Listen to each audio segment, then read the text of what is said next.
Hi guys, நம்ம இன்றைக்கி என்ன பார்க்க போகிறோன்னா சி சின்டெக்ஸை பற்றி தான் பார்க்க போகிறோம். ஃபஸ்ட்டு எடுத்தோடனே பேசிக் எக்ஸாம்பிள் பற்றி பார்க்குறோம். இன்க்ளூட் stdio.h இதை ஃபஸ்ட்டு தெரிஞ்சு வச்சுக்கோங்க. இது வந்து முக்கியமான ஒன்று. ஹெட்டர் ஃபைல் உள்ளார நம்ம வந்து printfன்ற மெத்தடு வந்து அது உள்ளார தான் இருக்குது. ஐஓன்னு இருக்குல்ல, அதுதான் வந்து பிரிண்ட் பண்ணுறதுக்கும் அவுட்புட் கொடுக்கறதுக்கும் யூஸ் பண்ணுறது. அதனால தான் இங்கே printfன்றதை வந்து நம்ம கொடுத்துருக்கோம். printfன்ற மெத்தட் அது உள்ளார இருக்கிறதால தான் இதை வந்து யூஸ் பண்ணியிருக்கோம். இப்போ வந்து இன்க்ளூட் மெயின் மெத்தடு கீழே தான் வந்து நம்ம வந்து printf மெத்தடை யூஸ் பண்ணுவோம். printf மெத்தடில் வந்து பார்த்திங்கன்னா ஸ்ட்ரிங்குன்னு சொல்லிட்டு டபுள் கோட்ஸ்குள்ளே தான் வந்து ஸ்ட்ரிங்குள்ளே தான் வந்து நம்ம எழுதுவோம். ஸ்ட்ரிங்கு வந்து டபுள் கோட்ஸ் போட்டிருக்காங்களா அப்படின்னா என்னது ஸ்ட்ரிங்கு, அது வந்து ஹலோ வேர்ல்டுன்றது டெக்ஸ்ட்டு. இதுதான் வந்து பேசிக்கான வந்து சி ப்ரோக்ராமோட சின்டெக்ஸு. நெக்ஸ்ட்டு வந்து நம்ம போய் பார்ப்போம். அடுத்த வந்து ஸ்டேட்மெண்ட் வந்து எப்படி வருதுன்னு சொல்லிட்டு நம்ம பார்ப்போம். ஸ்டேட்மெண்ட் பார்த்திங்கன்னா வந்து ஒரு இன்ஸ்ட்ரக்ஷன் வந்து நம்ம வந்து printf மெத்தட் வந்து எப்படி இருக்குது அப்படின்னு சொல்லிட்டு பார்க்குறதுக்கோசரம் தான் வந்து இந்த ஸ்டேட்மெண்ட்டுன்றது என்னென்னா நம்ம மெயின் மெத்தடு கீழே எழுதுகிறோம்ல, அந்த அதுதான் வந்து இங்கே வந்து என்னென்னா ஸ்டேட்மெண்ட் வந்து லைன் வந்து எப்படி இருக்கணும், printf மெத்தட் வந்து ஹலோ வேர்ல்டுன்றது டபுள் கோட்ஸ்குள்ளே இருக்கணும். அதே போல் பார்த்திங்கன்னா ஸ்டேட்மெண்ட்டில் செமிகாலன்னு சொல்லிட்டு கன்ஃபார்மாக வரணும். அப்படி இல்லைன்னா நமக்கு வந்து எரர் அடிக்கும். அதை நல்லா ஞாபகம் வச்சுக்கணும். printf ஸ்ட்ரிங்கை வந்து ஹலோ வேர்ல்டு ஸ்ட்ரிங்கை வந்து எதுக்குள்ளே கொடுக்கணுன்னா ஸ்ட்ரிங்கு டபுள் கோட்ஸ்குள்ளே ஸ்ட்ரிங்கை கொடுத்துட்டு அதுக்குள்ளே டெக்ஸ்ட்டு உங்களுக்கு தேவையான வெல்கம் டு சி அது போல் கொடுத்துக்கலாம். அதுக்கடுத்து செமிகாலன் கொடுக்கணும். நெக்ஸ்ட்டு பார்த்திங்கன்னா அவுட்புட் வர வைக்கிறதுக்கு நம்ம வந்து யூஸ் பண்ணுறது தான் வந்து இந்த டபுள் கோட்ஸுன்றது ஸ்ட்ரிங்கு. அதுக்குள்ளே கொடுத்தீங்கன்னா உங்களுக்கு வந்து கரெக்டான டெக்ஸ்ட் வந்து உங்களுக்கு வந்து வரும், அவுட்புட்டாக வரும். அதுதான் இங்கே சொல்லியிருக்காங்களே இந்த இதில் இந்த ப்ரோக்ராமில். அடுத்த நெக்ஸ்ட்டு பார்த்திங்கன்னா இதே போல் பார்த்திங்கன்னா அடுத்தது வந்து பார்த்திங்கன்னா ஆஸ்ட்ரிக் இன்க்ளூட் stdio.h மெயின் மெத்தடு கீழே தான் வந்து இந்த ஓப்பன் பிரேஸு க்ளோசிங் பிரேஸு எப்போவுமே வந்து போட்டிருக்கணும் மெயின் மெத்தடு கீழே. அது நல்லா ஞாபகம் வச்சுக்கணும்.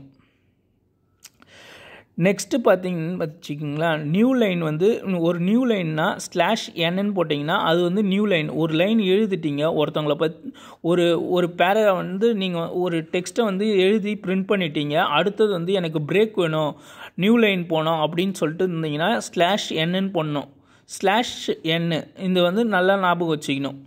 இந்த /n போட்டிங்கன்னா அடுத்த லைனுக்கு உங்கள் ப்ரோக்ராம் வந்து எக்ஸிக்யூட் ஆகும். ஒரு லைன் விட்டு அடுத்த லைனு அந்த லைனை வந்து முடிச்சுட்டு அடுத்த லைனுக்கு போயிடும். ஐ ஆம் லேர்னிங் சி அப்படின்னு சொல்லிட்டு உங்களுக்கு வரும் ப்ரோக்ராமில். இதை வந்து மோஸ்ட்டாக வந்து /n வந்து யூஸ் பண்ணுவாங்க. எதுக்கு யூஸ் பண்ணுவாங்கன்னு பார்த்தீங்கன்னா இந்த ஆஸ்ட்ரிக் சிம்பிள் ப்ரோக்ராம்லாம் எழுதக்குள்ளே நீங்கள் வந்து இது பண்ணுவீங்க, அதுக்கோசரம் யூஸ் பண்ணுவாங்க. இப்போ கமாண்டு போவோம். கமாண்டு வந்து எதுக்கு யூஸ் பண்ணுறாங்கன்னா உங்கள் ப்ரோக்ராமில் என்ன செஞ்சுருக்கிறீங்கன்னு சொல்லிட்டு இன்னொருத்தர் வந்து லேர்ன் பண்ணி புரிஞ்சுக்கிறதுக்கு இந்த கமாண்டு வந்து யூஸ் ஆகும். கமாண்டு /2 போட்டு அதுக்குள்ளே நீங்கள் வந்து எழுதுகிற ப்ரோக்ராமுக்கு என்ன இன்ஸ்ட்ரக்ஷன் தந்திருக்கிறது தான் வந்து கமாண்டுன்னு சொல்லுவாங்க. ஏதாவது ஒரு நான் இது பண்ணியிருக்கேன் அது பண்ணியிருக்கேன் அப்படின்னு சொல்லிட்டு சொல்லியிருந்தீங்கன்னா // போட்டிங்கன்னா சிங்கிள் கோடை வந்து எக்ஸிக்யூட் பண்ணும். அதில் இருக்கிறது வந்து பிரிண்ட் ஆகாது. // போட்டிங்கன்னா அதில் இருக்கிறது பிரிண்ட் ஆகுது. அது மட்டும் விட்டுட்டு மற்றதெல்லாம் பிரிண்ட் ஆகும். /2 தடவை போடணும். அதுதான் சிங்கிள் லைன் கமாண்டுன்னு சொல்லுவாங்க. மல்டி லைன் கமாண்ட்னா அந்த ப்ரோக்ராமோட இன்ஸ்ட்ரக்ஷன்லாம் இருக்குது இல்லை, அந்த இன்ஸ்ட்ரக்ஷன்லாம் வந்து பார்த்திங்கன்னா / போட்டு // போட்டு ஆஸ்ட்ரிக் போட்டு அதுக்கப்புறம் பார்த்திங்கன்னா திருப்பி ஆஸ்ட்ரிக் போட்டு ஒரு நல்ல லைன்ஸ்லாம் எழுதிட்டு அதை வந்து ஆஸ்ட்ரிக் போட்டு /ன்னு போட்டுடணும். ஒரு மல்டி லைன் இந்த ப்ரோக்ராமில் இதெல்லாம் பண்ணிக்கிறான் அதெல்லாம் பண்ணிக்கிறான்னு சொல்லிட்டு ஒரு நிறைய லைன் எழுதி கமாண்ட் எழுதி வச்சுருக்கிட்டு அந்த கமாண்ட் வந்து பிரிண்ட் ஆகாது. மிச்சம் இருக்கிறது தான் வந்து நீங்கள் எழுதின printf ஹலோ வேர்ல்டுன்றது தான் பிரிண்ட் ஆகுமே. அதுக்கு தான் வந்து இந்த மல்டி லைன் கமாண்டுன்னு சொல்லிட்டு யூஸ் பண்ணுறாங்களே. அடுத்தது பார்த்திங்கன்னா நெக்ஸ்ட்டு வந்து பார்ப்போம்.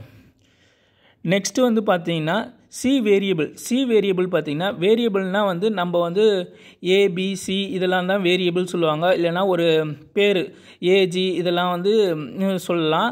இப்போ வந்து இன்ட்டு ஃப்ளோட்டு சேர் இதெல்லாம் வந்து பார்த்திங்கன்னா டேட்டா டைப்ஸு. இது உள்ளார நம்ம ஸ்டோர் பண்ணி வைக்கிறோம். அதுக்கு வேரியபிள்ஸுன்றது முக்கியம். இப்போ வந்து வேரியபிள்ஸுக்கு அடுத்தது தான் டேட்டா டைப்ஸுக்கு அடுத்தது வேரியபிள் வரணும். வேரியபிள்ஸ்னால் வந்து இப்படி தான் இருக்கும். அது வந்து நம்ம வந்து இன்ட்டு ஏஜ் ஈக்குவல் டு அப்படின்னு சொல்லிட்டு தான் நம்ம வந்து அசைன் பண்ணோம். ஏஜின்றது தான் வேரியபிள்னு சொல்லுவாங்க, நேமுன்றது வேரியபிள்னு சொல்லுவாங்க, அது போல் தான் ஸ்டூடெண்ட் ஐடின்றது வேரியபிள்னு சொல்லுவாங்க. இது போல் கான்செப்ட் தான் வந்து என்னென்னா சி வேரியபிள்னு சொல்லுவாங்க. இப்போ நெக்ஸ்ட்டு பார்த்தீங்கன்னா ஃபார்மேட் ஸ்பெசிஃபையர்னால் இந்த மாடியூல்ஸ் டின்னு சொல்கிறோம்ல, அது வந்து இன்டிஜருக்கோசரம் யூஸ் பண்ணக்கூடிய இது. அதை தான் வந்து இந்த இடத்துல என்ன பண்ணியிருக்காங்க, இன்ட்டு மை நம் ஈக்குவல் டு 15. அது இன்டிஜராக இருக்கவே நம்ம வந்து இந்த இடத்துல வந்து எப்படி யூஸ் பண்ணிங்க பிரிண்ட் பண்ணுறதுக்கு டபுள் கோட்ஸ்குள்ளே மாடியூல்ஸ் டின்னு சொல்லிட்டு நம்ம யூஸ் பண்ணியிருக்கோம். பிரிண்ட் பண்ணக்குள்ளே மை நம்னு சொல்லிட்டு இது பண்ணியிருக்கோம். இப்படி தான் வந்து இதை வந்து இது பண்ணால் அவுட்புட் வந்து 15 சொல்லிட்டு உங்களுக்கு வரும். இப்படி தான் வந்து எக்ஸிக்யூஷன் பண்ணணும். இது வந்து ரூல். மாடியூல் டி இன்டீஜருக்கு யூஸ் பண்ணக்கூடியது. இப்போ அடுத்தது பார்த்தீங்கன்னா சேருக்கு இன்னும் யூஸ் பண்ணோன்னா சிங்கிள் கோட்ஸ் எதுக்கு பண்ணோன்னா ஒரே ஒரு லெட்டரை மட்டும் இது பண்ணுறதுக்கு.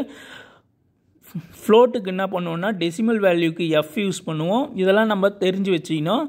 இதெல்லாம் நல்லா மெமரைஸ் பண்ணி வச்சுக்கணும் சி ப்ரோக்ராமிங்கில். நெக்ஸ்ட்டு பார்த்தீங்கன்னா இதெல்லாம் பிரிண்ட் ஆஃப் மெத்தடில் யூஸ் பண்ணுறது தான். /n எதுக்கு யூஸ் பண்ணுறீங்கன்னு பார்த்தீங்கன்னா அடுத்த லைன் வரத்துக்கோசரம் எக்ஸிக்யூஷன் ஆகிறதுக்கு, அவுட்புட் எக்ஸிக்யூஷன் ஆகிறதுக்கோசரம் யூஸ் பண்ணுறோம். ஓகேங்களா, முன்னாடி பார்த்தாப்புலே தான் இந்த இதுவும். நெக்ஸ்ட்டு பார்த்தீங்கன்னா இதில் வந்து வேறு எதுவும் சொல்ல, வேரியபிள்ஸு இந்த மை நம்ன்றது வேரியபிள்ஸ். இதை கரெக்டாக வந்து இது பண்ணணும், டபுள் கோட்ஸ்குள்ளே இது பண்ணணும், அது பார்த்துக்கணும். சி வேரியபிள்ஸ் வேல்யூஸ் பார்த்தீங்கன்னா வேல்யூஸ் வந்து 15 ஃபஸ்ட்டு கொடுத்துருக்கிறீங்க, அடுத்தது வந்து 10ன்னு கொடுத்தீங்கன்னா உங்களுக்கு நெக்ஸ்ட்டு பார்த்தீங்கன்னா அவுட்புட் வந்து வரது வந்து என்னென்னா ஃபஸ்ட்டு டேட்டா டைப்ஸில் வந்து 15ன்னு சொல்லிட்டு ஸ்டோர் பண்ணிட்டீங்க. அடுத்தது மை நம் ஈக்குவல் டு 10ன்னு சொல்லிட்டீங்க. அப்போ இப்போ வேல்யூ வந்து என்ன இருக்கும்னு பார்த்தீங்கன்னா 10 தான் இருக்கும், தவிர 15 இருக்காது. அது வந்து என்னென்னா ஓவர் ரைட் ஆகிட்டு இருக்கும் அந்த இடத்துல. அது நல்லா ஞாபகம் வச்சுக்கணும். நெக்ஸ்ட்டு கான்செப்ட் என்ன போகிறோன்னா, இந்த கான்செப்டுக்கு அடுத்தது வந்து பார்த்திங்கன்னா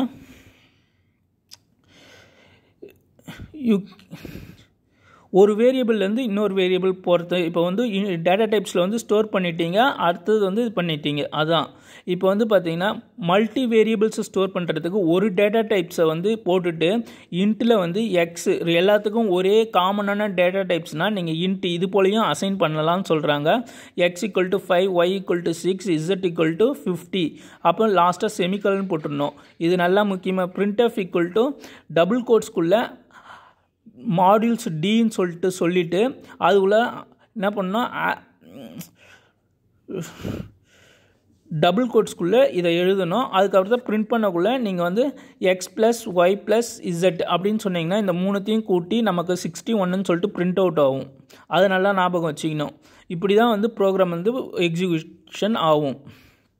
நெக்ஸ்ட்டு பார்த்தீங்கன்னா சி வேரியபிளோட ஐடென்டிஃபையர் அண்ட் யூனிக்கு ஒன்று தனித்தனியாக இருக்கணும்னா இன்ட்டு மினிட்ஸ் பெர் ஹவர் வந்து 16 சொல்லிட்டு டேட்டா டைப்பில் ஸ்டோர் பண்ணி வச்சுருக்கோம். இன்ட்டு இது வந்து என்னென்னா ஆக்சுவலாக வந்து ரெண்டுமே வந்து எம்ன்னு சொல்லிட்டு சொல்லியிருக்காங்க.